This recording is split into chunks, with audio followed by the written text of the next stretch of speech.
something, man. Energy, man. Why you do that, man? Why you do that, man? Bro, put a silencer on the. This bitch shoot like. Bro, put a silencer on the. She sound like Lee's. Words, you know what I'm saying? Put my visions into practice to create peace, but we ain't gonna get stepped on. PX. Cocaine, yeah, cocaine, yeah,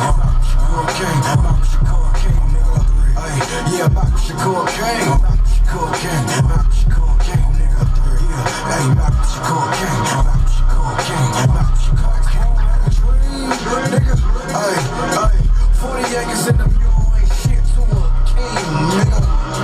See that and let the field niggas in. Who the fuck let the field niggas win? PX, look.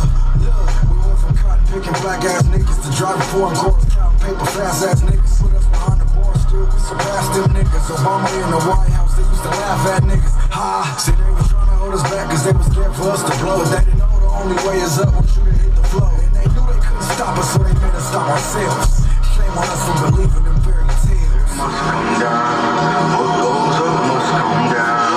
I'm black, I'm proud. I said I'm black, I'm proud. What must come down, what goes up must come down. I'm black, I'm proud. I said I'm black, I'm proud. Cocaine, cocaine, cocaine, nigga. Yeah, cocaine, cocaine, cocaine, nigga. Yeah, cocaine, cocaine, cocaine, nigga. Yeah, cocaine, cocaine, nigga. 40 acres in the mule ain't shit to a king, nigga. See that and let the field niggas in. Who the fuck let the field niggas win? PX.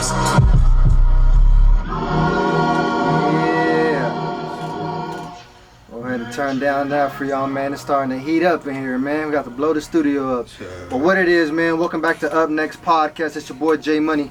You're now tuning into another episode with my boy. We got Pax Bone in the building, man. What's happening? What's the deal? What's good with you, man? So my guy, you good? Good, man. Long await, man. It's a long interview we've been trying to set up, so I had to just get it right and pull up on him. For sure. You know what I'm saying? But it's a pleasure to have you here, Pax. You know what I'm saying? We got your peoples in here too as well. You feel me? So we're gonna get straight to it, man. Up next, you feel me? We like to get to know more about the artist, man. All so right. Talk to us. Talk about your upbringing, where you from, what was it like growing up? All right, yeah. So my name is Pax. You already know I'm from the east side. Well, Pacoima in general. I'm from Pacoima, California. So on the east side of the valley. Still Los Angeles County, of course, but it's in the San Fernando Valley. And yeah, man, growing up was just fun, man. Pacoima kid, just a lot of basketball, a lot of football, going to the Boys and Girls Club, all that type of shit. Being a kid, man. That's about it. You know? Facts. So talk about what a daily day life looked for you growing up as a kid. Day to day. So I would say we'd get up. I call my partners, our chirp. Remember the little next tail chirp? We'd go to school, of course. If we didn't have football practice, we'd end up at the Boys and Girls Club. We'd be there from about 3 till whenever it closed. And then that's what we was doing every single day. Go to Boys and Girls Club, and we'd be like on the block, or be at the Boys and Girls Club playing basketball, playing sports, shit like that. So motherfuckers from Pacoima know exactly what I'm talking about. Facts. Yeah. Now explain Pacoima for people that are tuning in and not too familiar with Pacoima. Explain to them what that city is like, what the environment is like out there. Yeah, poverty, you know what I'm saying? It's predominantly it's Hispanic, but it's a very, very big African American culture out there as well. So, but it's predominantly Hispanic and African Americans. A lot of drugs, a lot of violence, a lot of it's really like that one city in the valley that's kind of like you would consider like a real like hood. You know what I'm saying? Like, of course you got other cities, but Pacoima is like it's a real hood. You feel me? We like I said, you know, previously. It's like our own island, you know what I'm saying? We got our own culture, own food, own everything. Like when you're from Pacoima, we don't really like, we claim the valley, of course, because that's where we from. We love the 8, we love the valley, you know. It's kind of like its own section. But we from Pacoima, you know what I'm saying? Like that's where we really put our heart in. For sure. No, yeah, like I think when a lot of people think of Pacoima, they think of like Whack 100. You feel me? For sure. But now it's a new wave coming in. Now it's like Pax. You feel me? And the new shit that you're bringing up with this music thing. You know what I'm saying? Right. But before we get into all that, we're gonna start from the very beginning, man. How'd you get into music? Been in me my whole life. I was playing football from the age of 5, and I was freestyling and rapping from the age of 5. A lot of people don't know, when I was about 6 years old, I had signed a deal with my brother. We had a little group called the Young Billionaires. You can look us up. We got like Billboard Awards. We were on this video game called True Crime Streets of LA. I don't know if you remember. I remember that game. So if you go back and play the game, you can like drive through and see me on the billboards in LA, like little pictures of me as a kid and shit. We were a little rap group. So we were signed to Bungalow Records, which was another label that was umbrellaed by Universal Records. So we were signed to them. So music like been in me since a kid, but I just, you know, we was kids and I just decided to play football. My brother decided to play basketball, and but now I'm back to my roots. This has always been my first love, you know. Facts. For That's sure. tough right there. I never knew that. Yeah, a lot of people don't know that. Yeah, a lot of people don't know that. This shit's really in you for real. Like you've been doing this shit since a kid. Yeah, for sure. I just took a break, but you know, in the locker room, everybody know if you play with me, niggas know I'm. You know, in the field, niggas a dog, but we get to that locker room, niggas know I'm freestyling, rapping, doing my like. That's just always. They've been wanting me to do that. You know, everybody like, hey, Bone, rap. That's what it is. What high school did you go to? I went to Crespi. You went to Crespi? Yeah, you played football there? Yeah, for sure. Oh, man. Yeah, What year? I graduated 2012. Oh, man. Yeah, Crespi. Look up the Miracle in the Valley. Coldest play that ever happened in the Valley. Me and my nigga Mike versus Notre Dame. Look that up. I had a couple of my homies play at Crespi. That's hard. Yeah. Facts. All right, so now that you got into music, you say you started as a kid and stuff. Yeah. So talk about when you really started establishing yourself as an artist, where you was like, you know what, this is what the path I want to do. Obviously you had it as a kid, but you know, as a kid, you know, you still growing up, you doing other things and endeavors. Right. But now you graduated school, you finished school, and now it's time to, you feel me, level up. So now talk about the path that you took to really go into the music route again. So pretty much, man, it's just like, so I went to college in Arkansas. After my first season there, I kind of I fell out of love with the sport, you know. Like in college, there's a lot of different little politics, you know what I'm saying. So I had a real good season, but I don't know. I just wasn't really feeling it. It felt like more like a job than for fun, you know. So like I randomly didn't tell nobody. I just I told my head coach. I was like, hey, he knew me really well though. He was a good dude, man. He knew me. He was like I went to his office one day. And I was like, he was just smiling at me. I remember like it was yesterday. He was like, he already knew what I was coming in there for, because he said, man, he's like, you a family, you a family man. You know, he's like, you a real good dude. You always, you know, you got a real good spirit. He was like, your spirit been down. He's like, you want to go home, huh? I'm like, yeah, I'm out of here. You feel me? I gotta go. He was like, I already know, man. He was like, I already know whatever your path is, I know you're gonna be successful because the person you are. I'm like, I appreciate that. And shit, I just packed my shit up and got on, and then came out here. I was like, I'm gonna rap. It's like, I'm gonna be a rapper. That's what I'm gonna do. I'm gonna rap. You feel me? So I went and came out here, went and tried to. I've tried so many different things with this rap shit, man. Different styles. Who do I want? What I want the perception to be? How do I want to be looked at? And all that type of shit. You know, I went through all that. Like, I've started over a million times, bro. Like a million times I've started over, trying to just create like, who am I as an artist? Then it all came down into like, now it's like, I'm just me. You feel me? I ain't gotta put on nothing. I ain't gotta try and be something. I finally just accepted, like, just be Pax, you know? And there it is there. So I just been being me, and that shit been working. Right when I start being me, good things happen. If you listen to like the first record I ever put out was this record called Sideways in like 2017. If you listen to the record, it sounds like the tempo, my tone, everything is similar to how I rap now. But if you look at all the records in between, I'm doing like melodic shit, like sounding like Future, Uzi, all this different little shit.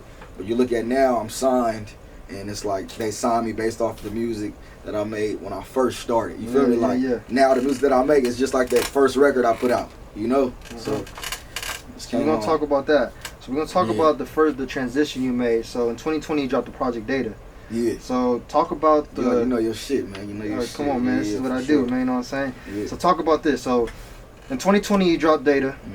And I think this was like your first, you feel me, little project you put together, right? For sure. First, like real. First real, okay. So talk about the process of putting that together. The first one, that's like you're basically putting like the walls up in the house. Right. You feel me? So talk about that project right there. Data. So the definition of data is like information proven to be true.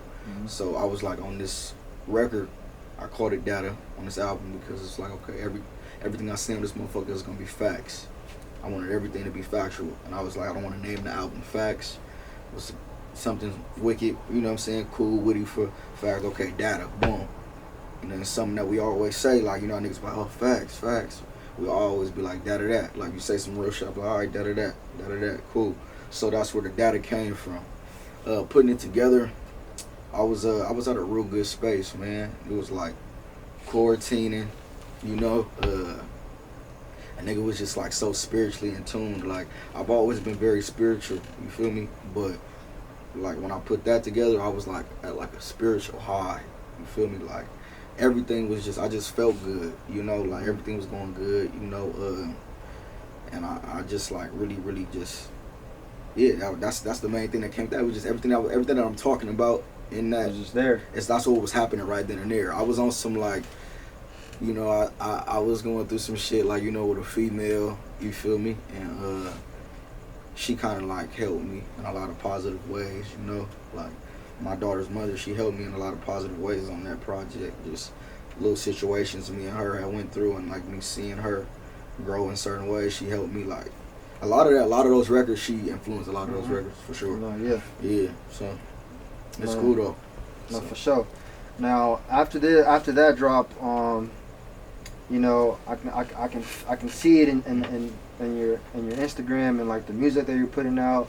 My condolences, you lost your father. Yeah. You know, I'm sorry about that. My condolences are out to you. Thank you. And I know your father played a big role in your life. Yeah, for and sure. I can feel it in your music. Yeah. So, and I was hearing like you had to find yourself and build yourself back up to where you want to do this shit again. Because when you lost your father, you kind of hit rock bottom. You feel me? Just like anybody else. So talk about that, man. Talk about how like you had to sit down and say, you know what, I got to get back on my feet and I got to keep doing this for my pops. You know what I'm saying?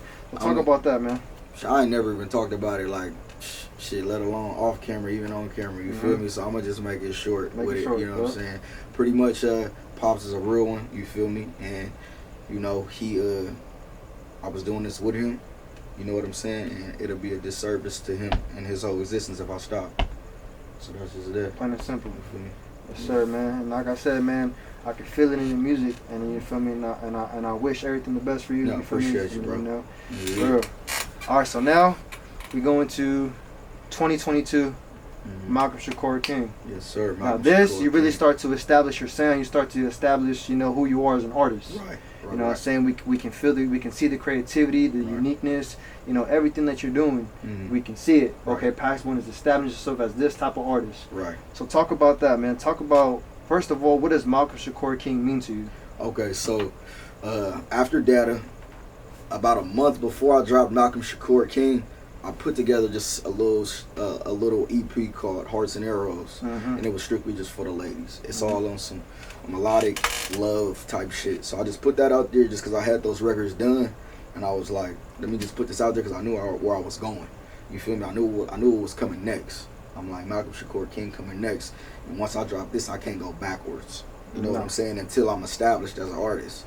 You know, I can't just go backwards because, you know, that's how you lose your fan base when you're not being consistent with the type of music you're putting out.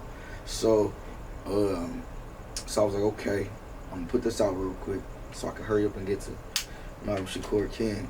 I did Malcolm Shakur King. I recorded all them, like, some of those records I did about 2 years ago, 3 years ago, 4 years ago, and then some of them I did the same week. Probably within a month of dropping it. So it was a combination. of Malcolm Shakur King means I feel like those are the three those are my three different mental states. So I feel like I'm a combination of Malcolm X, right? Tupac Shakur and Martin Luther King. And Martin Luther King, yeah, and Martin Luther King. So Malcolm Shakur King. So it represents those three greats, and I feel like, you know, they all were great in their own different ways, and they all had their own different ways of handling, you know, big situations. You know what I'm saying? So with Malcolm, like I liked everything about Malcolm. I'm not gonna lie, but you know, his answer was, you know, violence. You know what I'm saying? Which is sometimes they gotta be. That's what it gotta be. But then you know, Tupac Shakur, he was really, really good with his words. He knew how to bring people together just with what he said, you know. And then Martin Luther King was all about peace, you know. So I feel like I got all those in me, and that's why I titled it that. I got all those different traits in me. No, for real. No, I sense that and I feel it.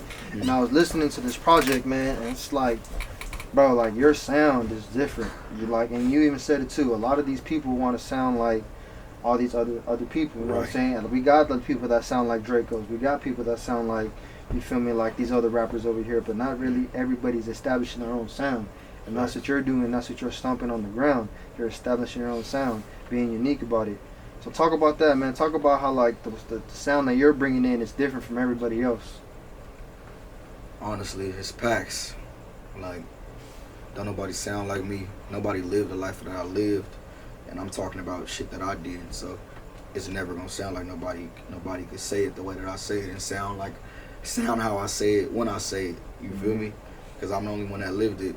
So it's like you can try. It's really one of them things that is just, you can't even compare me to nobody, or I ain't even gotta really try and say like, oh, I'm different, or it's like all you gotta do is just press play. Yeah. And I ain't heard nobody yet say like, oh, he sound like da da da da, or I've had like different type of comparisons, like you know, different people say like I remind them of somebody in terms of like the feeling, but nobody says like I sound like somebody, you know. And the people that I've been compared to is people that I look up to. Yeah, you feel me? So I don't mind that at all.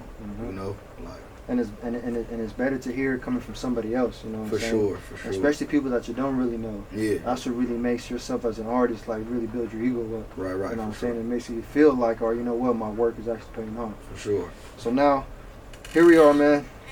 Here at the beautiful Death Row Records. You know what I'm saying? So how did this? Death Row. You gotta put the Boss City in there too. Death Row Boss City. Yeah. So talk about how did all this come along, man? Like, how did this come to you? God. That's all it is. God and timing. God is everything, bro. Everything is on God's timing. You know what I'm saying? If anybody watching this, you know, if y'all do tune in, just know God is, you know, the end all and the be all. You feel me? Nothing gonna happen without Him or her. God the Father and God the Mother. But yeah, man, just putting in that hard work and God, you know, praying. I pray a lot and I work a lot. So this shit happened. You know what I'm saying? Shit. That's really how this came about. But if you want the specifics, I really don't know. Like, it just fell in my lap. That's why I just say God. Everything just lined up, you know. How does it feel just being in an environment like where like you're like when we walked in, when we seen those plaques down there? Yeah. Like, how does it feel walking in every day saying, you know what, one day I'm gonna have a plaque right next to them right there? Bro, the first one you see when you walk in is Pac. Yep. That's so the first like one I noticed. I walk in and I look, I'm like, I see Pac, and all I can see is like an X where the C is, not like that. Shout out to all my crib homies. But like I see Pax, you know what I'm saying? Yeah. Like I just see Pax and I'm like, we finna do this. You know what I'm saying? I'm not trying to compare myself to Pac, nor ever can I. You know what I'm saying? I'm not trying to be the next Pac or the next nobody else. But I'm saying I want to be, you know, a factor and a legend, just how he was. You know, I want to leave that type of legacy for sure, or bigger. You know, if I can. So hell yeah, that's whatever for sure. my plan is. For sure. Yeah. So one thing that I'm gaining off you right now, bro, is that you're a really knowledgeable, smart person. You feel me? You're from the streets, you're from the hood, but at the same time, like you're really knowledgeable. Right. So that's what really separates you from a lot of these other people, because a lot of the people that I interviewed, there's really like they're still in the streets kind of, and they're still stuck in the streets, but they're still like 1 foot in, 1 foot out. Right. And to really be successful in this type of industry, you feel me? You got to be either in or you got to be out. Right. Because when these people labels start looking at you, at the end of the day, you're an investment. Sure. You know what I'm saying? And they don't want to invest in a person that, you feel me, that they gonna have to risk. You know, they gonna end up being locked up for something, or something will happen bad, going wrong. You know what I'm saying? Indeed. So, Indeed. my props to you, bro. Like, your really main focus is this. It's music, and you're really dedicated to this shit. You know, and I can see it in you. For sure. You know what I'm saying? So good things gonna happen to you. You know what I'm saying? But just my advice to anybody else watching, man, just take notes. If you really want to do this, man, you got to be fully dedicated to what you want to do. You know what I'm saying? You can't be 1 foot in, 1 foot out, because then that's when bad things happen. And, you know and be prepared for your blessings when God finally answers your prayers.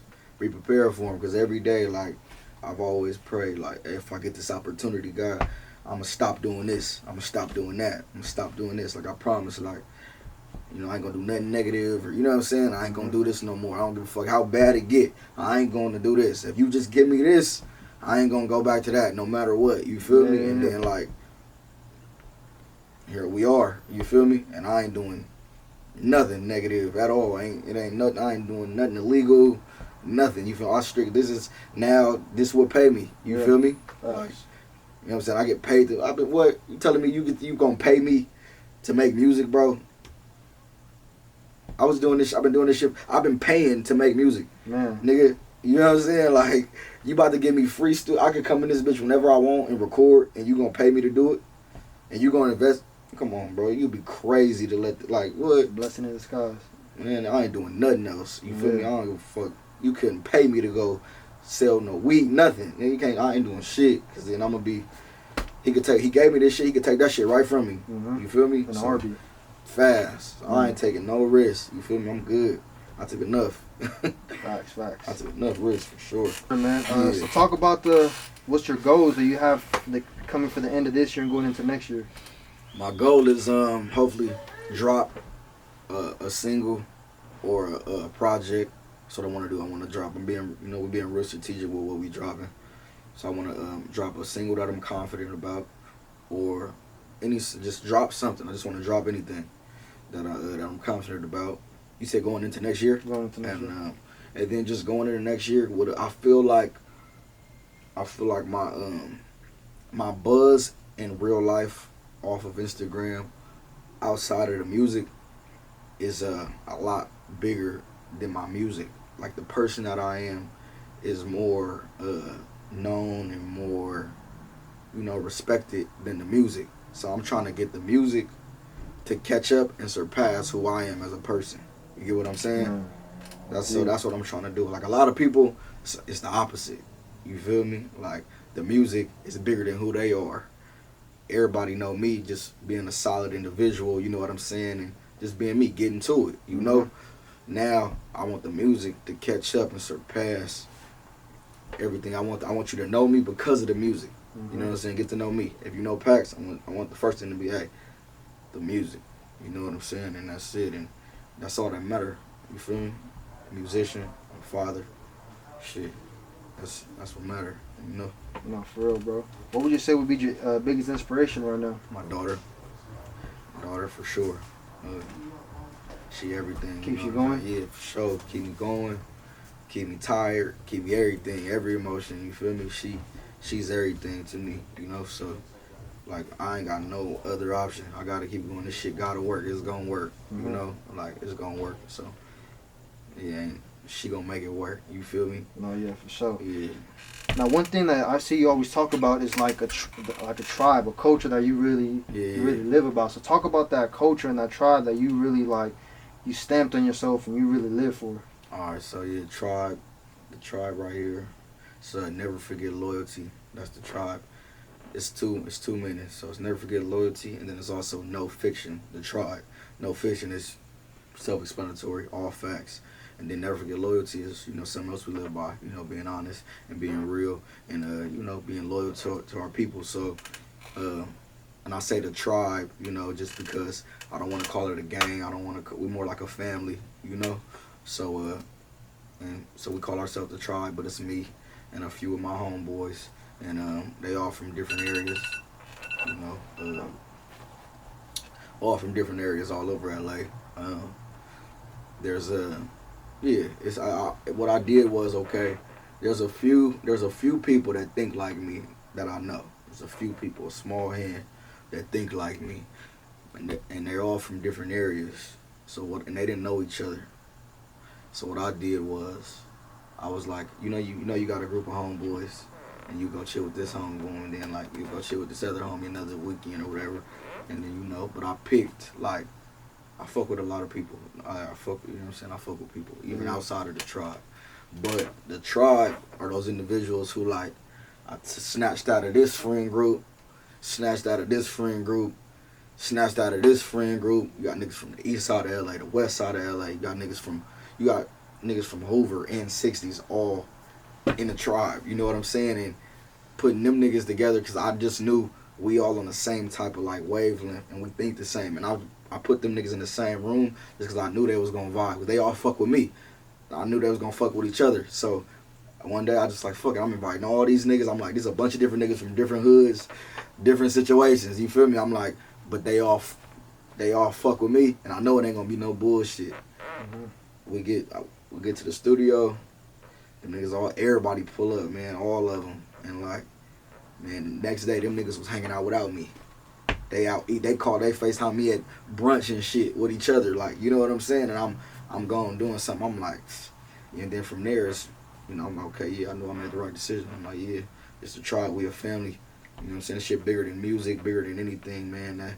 It's just really like them my niggas. You know what I'm saying? So, yeah. No, facts, man. Yeah, for sure. So anything you want to let the fans know, man, for what's to come and what you got going?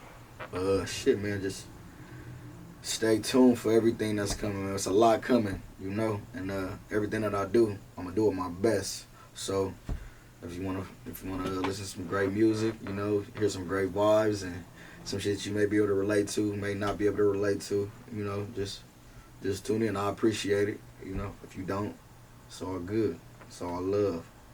Facts, man. Yeah. Well, shit, man. It is what it is. It's your boy Jmoney. You tune into Up Next podcast. My boy Pax Bone, man. I appreciate you, man. Pacoima.